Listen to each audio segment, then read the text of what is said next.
নমস্কাৰ সকলোকে মোৰ পেজলৈ স্বাগতম জনাইছোঁ। আজি ৰাতিপুৱাই ওলালোঁ বিশ্বনাথ ঘাটলৈ বুলি। এয়া বৰ্তমান আমি বিশ্বনাথ ঘাটলৈ গৈ আছোঁ আৰু আহিয়ে আমি বৰ্তমান মেইন মন্দিৰভাগ পালোহি।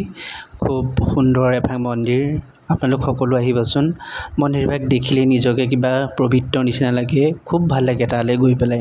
মেইন মন্দিৰভাগত চাকি দি এয়া আহি আছোঁ শিৱদৌললৈ। শিৱদৌলভাগ মোৰ বহুত ভাল লাগে গৈ পেলাই। এয়া আপোনালোকে দেখিলে পাইছে বৰলাশিল, নামি যাৰ পৰিচয় আছিল বৰলাশিল বুলি ক'লে সকলোৱে চিনি পায়।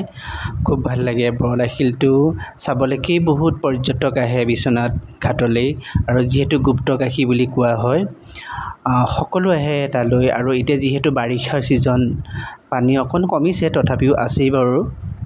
পানী খুব হৈ আছে তাত, এতিয়াও আছে সেয়া পানী আপোনালোকে দেখিছে। আৰু যিহেতু বিশ্বনাথ ঘাটত এতিয়া ৰোপৱে অনুষ্ঠিত কৰিব, সকলো আহিব। ধন্যবাদ।